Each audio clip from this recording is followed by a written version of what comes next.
When you hear the phrase soft as steel, what do you think of? While the word steel might conjure up images such as massive high-rise buildings, where does the soft part come in? And what exactly does this mean in our work and in our lives? Welcome to the Soft as Steel podcast with your host, Dennis Doran, featuring engaging conversations with a wide range of industry leaders around soft skills, how we practice love, inclusion, social justice, and compassionate leadership that's everlasting in the workplace. And now, here's Dennis Doran. I continue to be very pleased in my ability to find interesting people to join me in conversation on the Soft as Steel podcast. I found another one. His name is David Bradley. David combines more than 25 years of experience as a global architect, businessman, and industry leader with world-class training as a certified professional coach. He has walked the talk as an owner of his own design firm and stepped into leadership positions in the American Institute of Architects. He has coached high-performing individuals, firms, studios, and leaders across North America, including teams of C-suite professionals at the United Nations. Having experienced the challenges of running his own design firm, David founded Blueprint for Living Coaching in 2014, with a mission to inspire architects and design professionals around the world to create lives well lived from intention and purpose. In his coaching work with both individuals and teams, David focuses on developing their bold leadership based on the principles of integrity, effective communication, empathy, and respect. His focus on and understanding of complex team dynamics provides clients with the tools they need to set stretch goals, create accountability structures, and generate measurable results. Do you want to enjoy greater work-life balance? Do you want to develop more effective leadership? Do you want to experience deeper personal fulfillment? Do you want to blow the lid off of your creative expression? These are the kinds of questions David asks his clients routinely, both when he qualifies new coaching clients as well as his ongoing work with a mastermind that he operates currently. David, welcome to the Soft as Steel podcast. Dennis, thank you so much for the introduction. It's great to be here. Nobody will know all the effort that went into me getting to that last phrase, and you're welcome. It's all great. The effort was worth it. Always is when you get to those questions. Is it live or is it Memorex? That's the real question, and we're live. I appreciate you being here. As I said, as I opened up, again, one of the things that's been really a blessing to me is that exploring the wonderful world of LinkedIn with the support of my virtual assistant, I found some really interesting people who, when I reached out with a very vanilla style connection request, decided for whatever reason that they accepted the connection. And then I took a look at their profiles. And when I looked at yours, I said, this is a guy that I'd really like to talk to. So I'm glad we're talking. Yeah. Absolutely. Yeah. The last portion of my introduction with the questions included, but you have, in how you described your work, your current work, you have words like integrity, communication, empathy, respect.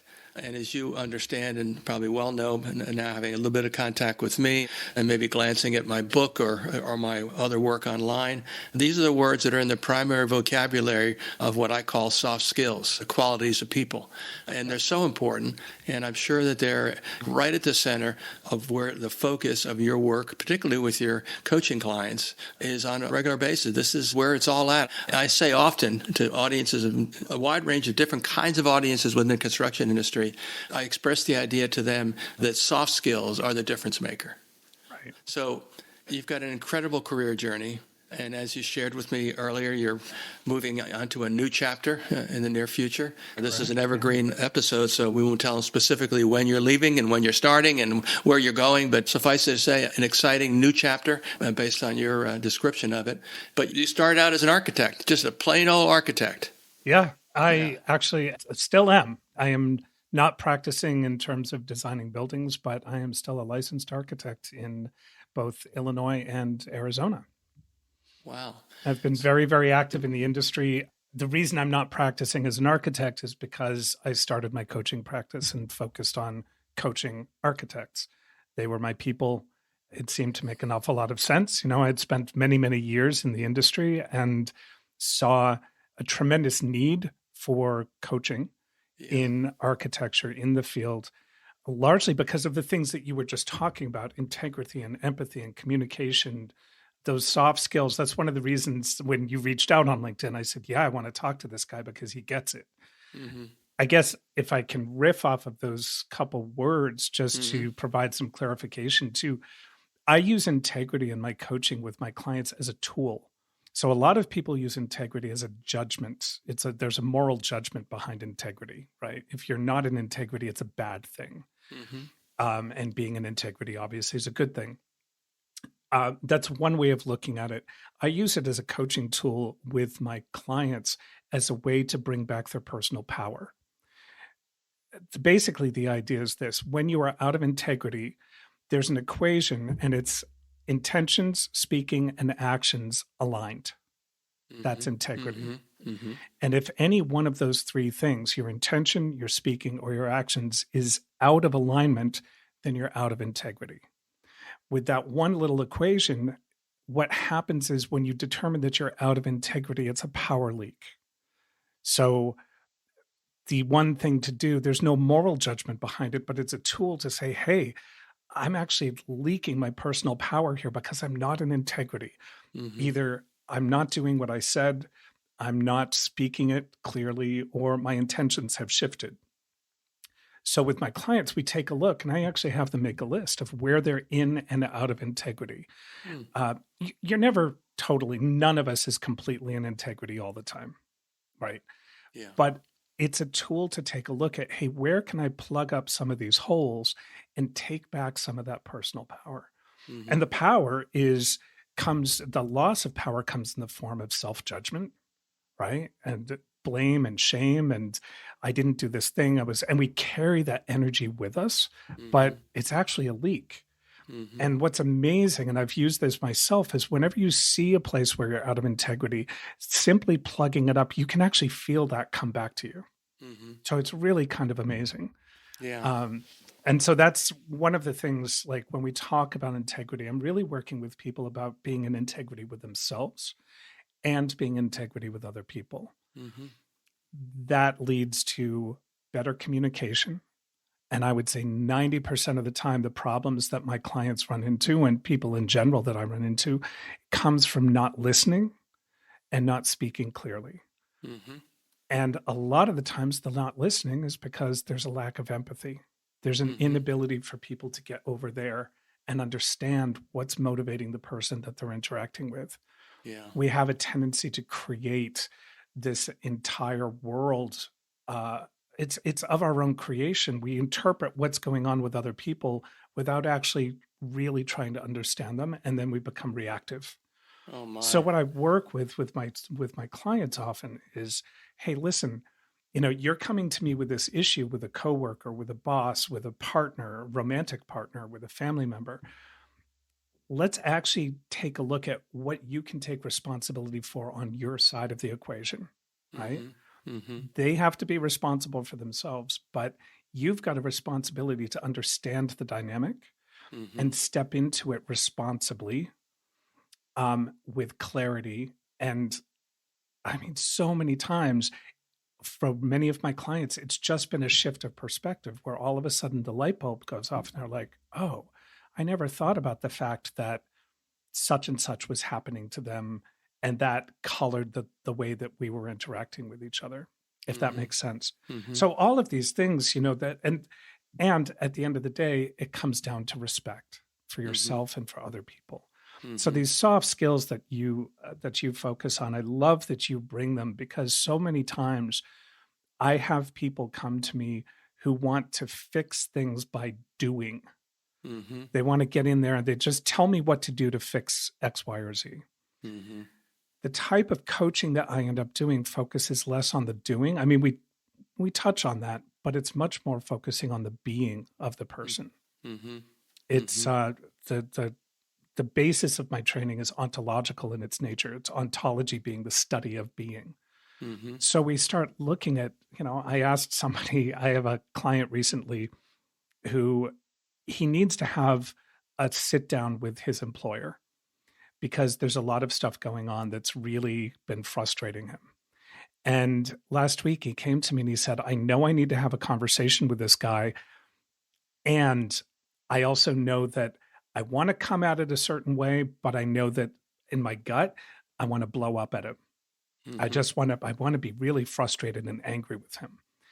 And so we've been working on getting him clear, getting all of that anger off the table, like processing it, seeing what's that all about, and getting him to a point where he can step in powerfully, Mm-hmm. positively, and take a look at the first question I asked him was, who do you want to be about the conversation? Mm-hmm. It's a question we don't often ask ourselves. Mm-hmm. And so my job is to step in and say, hey, I know that the knee-jerk reaction is to go in with guns blazing. Is that who you want to be in this conversation? And 10 times out of 10, people would logically say, no, that's not really going to be productive. Mm-hmm. So then we start looking at the softer skills, Mm-hmm. like what's going on with you, what's going on with them, and where can we start to meet each other with respect, with some empathy, but also with clarity, Mm-hmm. saying the thing, building a relationship that allows you to say the thing that needs to be said. Mm-hmm. I had a mentor once who said, from relationship, you can say anything. And it's one of the things that stuck with me throughout all of my training and through all these years. When we are in sufficient relationship with another human being, we can actually say what needs to be said Mm-hmm. because you've got enough relationship that you can go in and clean things up. Mm-hmm. And you can check in. When I hear you say relationship, the word that comes to my mind is when you're at a place where you feel you have an intimate relationship with the person, that you know, you know them well and they know you well. There's an understanding. Yeah. Right. Yeah. I think the way everything you've said so far has been terrific to listen to. I like your notion of out of integrity, and what I heard from that is it doesn't mean you're being dishonest, doesn't mean you're unethical. It simply means your words and your actions and your intentions aren't in alignment. They don't agree with each other.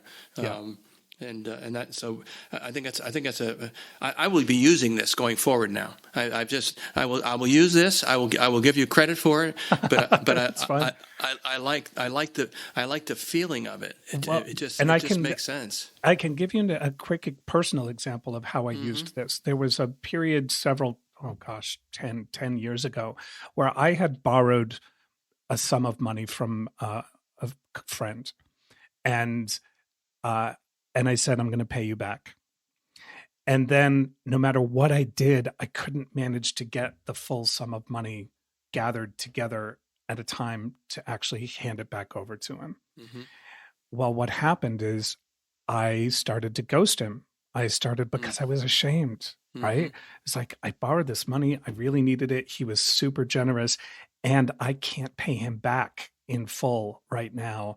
And it was awful, right? Because I broke away from the relationship. I avoided him whenever we did talk. I did everything I could to make sure that subject didn't come up because I was so embarrassed about not being able to pay him back.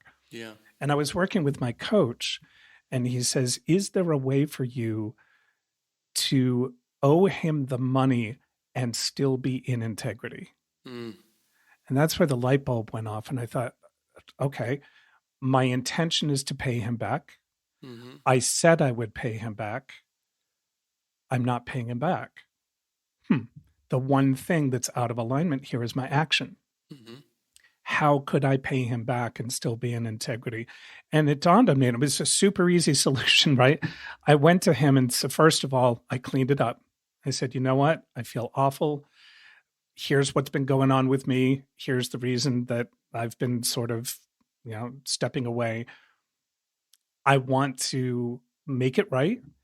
Would you accept installment payments? Because I can't seem to get it all together at once, but I do intend to pay you back. And he said, yeah, of course. Right? Sure. It was a simple thing, but I had this story in my head that I had to give him everything all at once because he had given me all that money all at once. Well, I started making those payments and I was back in integrity. And now the relationship was fine. I had cleaned things up with him. I wasn't carrying the shame and the blame and the, that muck that holds us down. Mm-hmm. And I paid him back, Mm-hmm. and everything was great. That's an example of using integrity as a tool to just figure like, I mean, the power leak when I was stuck in that Yeah. being out of alignment, it was palpable. Mm-hmm. I hated it, and I was beating myself up and, oh, you're a horrible person and what a bad friend and all the stuff that we do to ourselves. Mm-hmm. But simply by just coming up with a different path, all of a sudden I got to be a decent human being again by my estimation. Yeah. Right. Yeah. That's Anyway. Thanks for sharing that personal story. Yeah. What's let's? I think I feel like we're gonna spend our time mostly talking about your coaching, because I think it's something that I don't do any coaching. I'm not qualified in a number of regards. I do have a mastermind group. Okay. Yeah. And which is a joy. I had my call this morning with my group, and we had an absolutely phenomenal conversation just off a question that came into my mind as we started the call. Great. What as you acquire clients, what are the 2, 3, if there's more than 2 or 3, please share them. What are the things that are the biggest hurdles that you have to help them over to really get them connected to the process, because it is a process. It's not an engagement with a fixed duration. It's not, we'll do this in 3 meetings or 5 meetings. It's a process. It's a process of establishing a connection with your client, and then over time through the continual contact, building that relationship, which may last for years. So what are the hurdles for someone that's looking at coaching? Thanks. That's a really great question. The very first one that pops into my head, and I've run into it, I think every single time, is possibility is a hurdle. And what I mean by that is the vast majority of people, when I run into them, have lost touch with their ability to create. They've sort of narrowed themselves down with stories about what is so, and they hem themselves in. It's kind of like the story I just told where I had narrowed myself into there's only one way to pay this guy back, right? Mm-hmm. And I'm amazed constantly at how many people, when I ask them, what do you want? They can't tell me. And when we start working towards it, they have difficulty actually articulating it because we don't allow ourselves that luxury to dream. Mm-hmm. We don't allow ourselves the opportunity to think beyond what we know, right? So a lot of people will say, I had one client come to me and we were working through her business project she wanted to work on. And I said, so what's the measure of success? And she says, well, I'd love to make, I think she'd made, let's say, $85,000 the year before. And she said, I'd love to make 90,000. And I said, okay, don't hire me.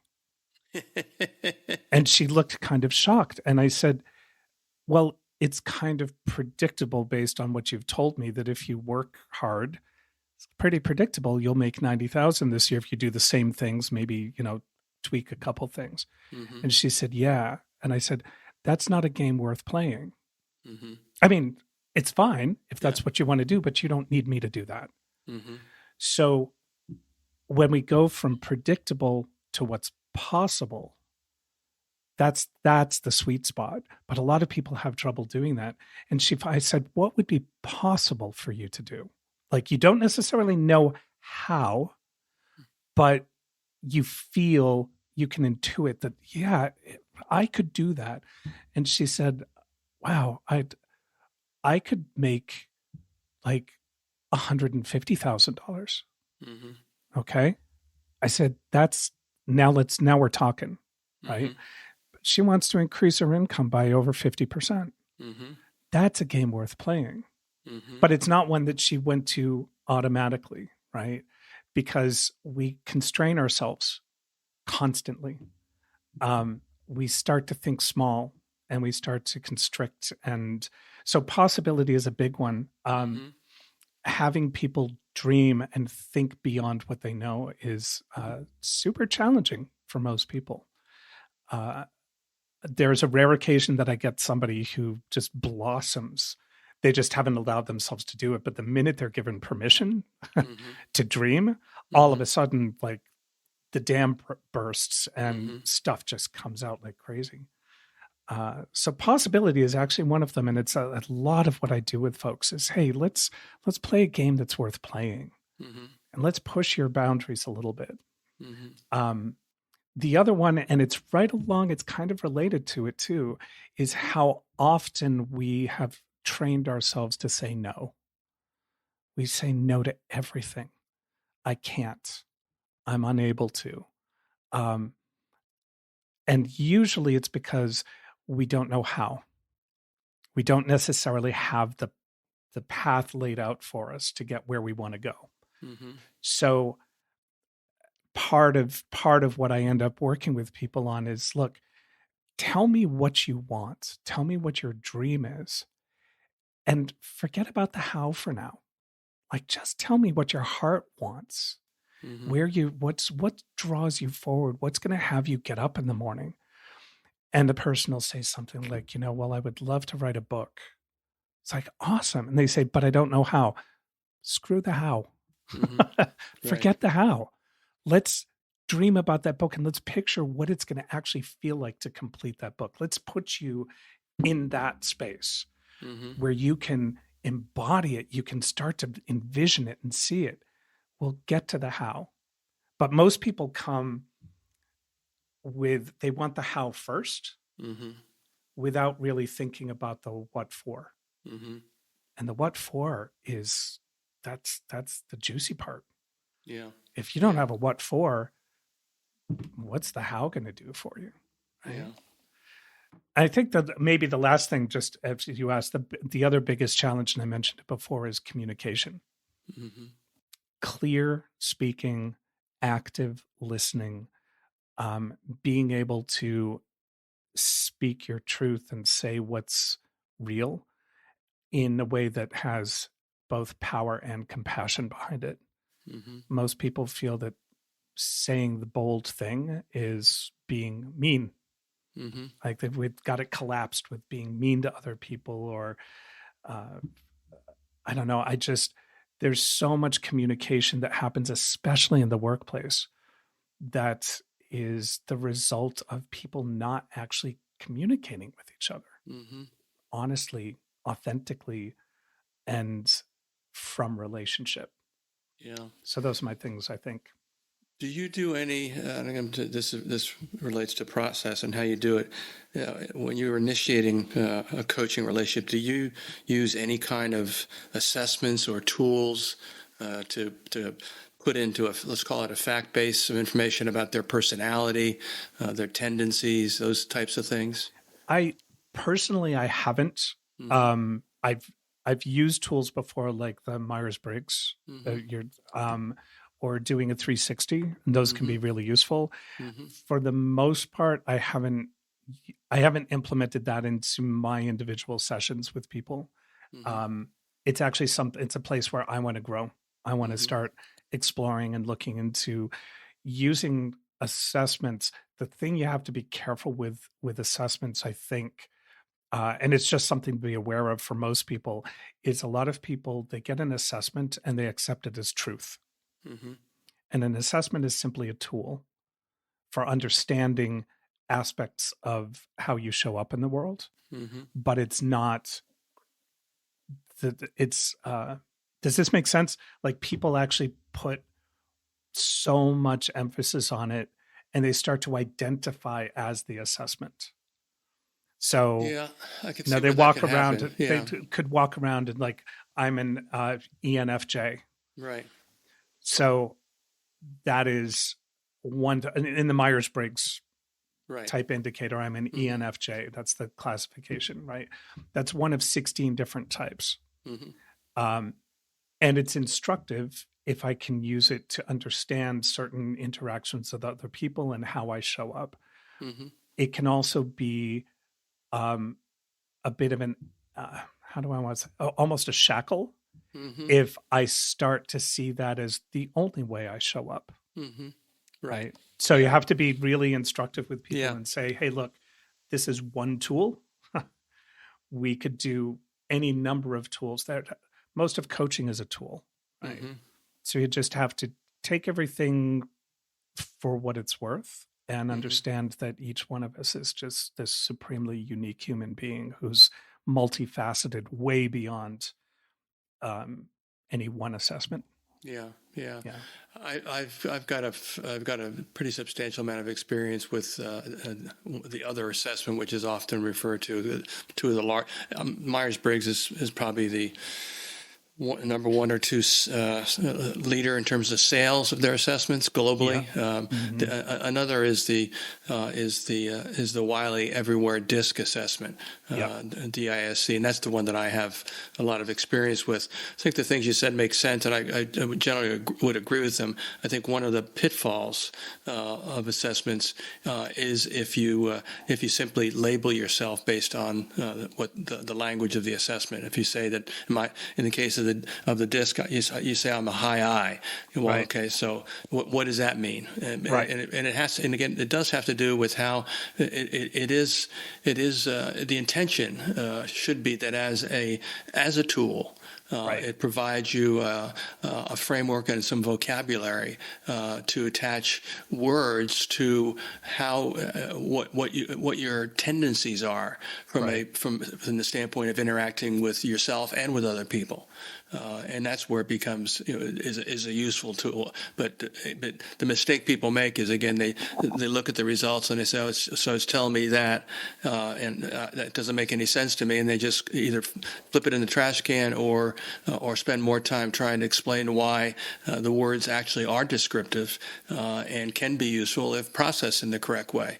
And so it's interesting that what your thoughts are just general in the area of assessments, and it seems that you have developed and rely on a methodology that you've developed from your readings and your experience to build a relationship and provide a safe place for your coaching clients to really, it sounds to me like, to really explore themselves in a really substantial, and again I use the word intimate way.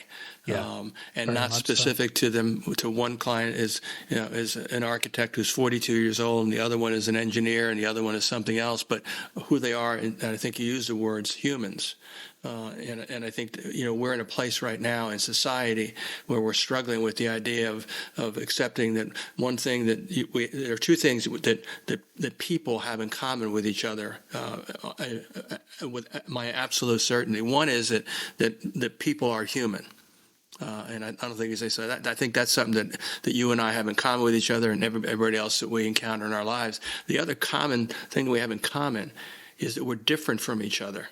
And in terms of our personalities, our eye color, our facial expression, our facial hair, all those different things that get thrown in the bucket when we talk about diversity and we talk about inclusion, which are two words that are being used quite a bit now, and not to a bad end, all with good intention, and generally achieving positive. What's the right word? Some acceptance of the notion of what differences should be as we graduate from generation to generation, where the younger generations I'm sure you well know this, but they don't see skin pigment in the same way that my generation sees skin pigment.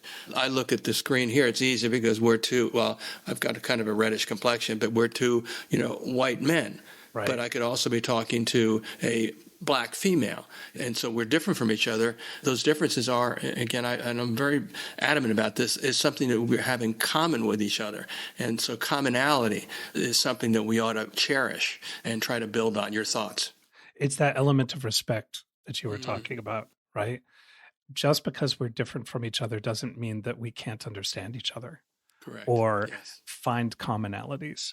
The conversations I often have with people around empathy, and unfortunately, I think it's one of those things we're losing the ability to be empathetic with each other, is to understand where other people are coming from. And the only way to do that is to talk with each other and to share and try to see the other person's perspective. Yes. I think we're on the right path, honestly, with DEI and all of the efforts that are being made to level the playing field. Mm-hmm. I'm sometimes concerned when initiatives like that are done in a vacuum, sort of rote, simply because, well, this is just the thing we have to do. Mm-hmm. Yeah, we have a training we have to do. It's a box to check, as opposed to really following through with the intention behind it to understand why we're doing certain things. Yeah. And I think maybe sometimes we run afoul of that. Yes. Is that, well, we're just doing DEI because that's what everybody does these days. It's the thing that's current. Yes. And as soon as it's not current, we're going to be moving to something else. Mm-hmm. It's like, no, actually understand the reason. And on both sides, too. A lot of the frustration, anger, uncertainty that is in society right now, I think, is because there's been so much change and people don't know how to deal with it. Yeah. And they haven't been given the tools to deal with it. Mm-hmm. And I think that that's actually got to be part of the conversation, is allowing for the value that each person brings to the table, the humanity of each person. Yeah. And that diversity, equity, and inclusion is actually a win-win for everybody. Yeah. There's no zero-sum game in all of it, right? It's not that, oh, you want your rights, and so therefore I'm not going to have mine. Yeah. But there is this undercurrent of people feeling that DEI and human rights, equal rights, that it's an attack that they're going to lose something from. And I think we need to re-message things where DEI is, look, this is for all of us, and you get to come along with us. Right. Right? We want you. Inclusion means you too. Yeah. It doesn't mean me to the expense of you. Yes. Right. Yes. So I've been thinking about, I had a conversation with a friend about that this weekend, just sort of musing about what is it that's making it so hard for some people to accept DEI as a valid approach to interacting with each other. And I think part of it is because there's so much concern placed on being inclusive, but we're not messaging that inclusion means you too. Yeah. Yeah. I agree. Yeah. Good topic to end our now ended conversation. And I'm glad we had a chance to talk about your coaching practice. And I'll just mention again that, if anybody wants to engage with you, you're easy to find. You're on LinkedIn. I am on LinkedIn and love to talk with people. So hit me up, send me an email, visit my website. Would love to chat with you. Yeah. Well, we need to keep you busy because, if you're idle, you'll just start looking for another job someplace and who knows what'll happen. That's it.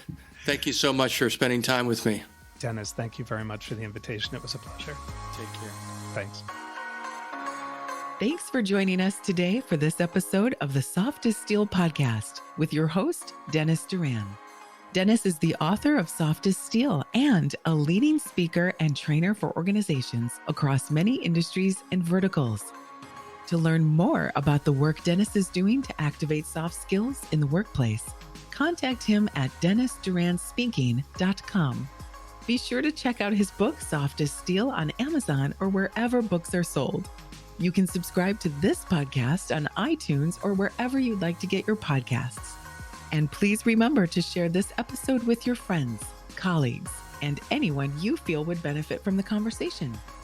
We'll see you next time on the Soft as Steel podcast with Dennis Doran.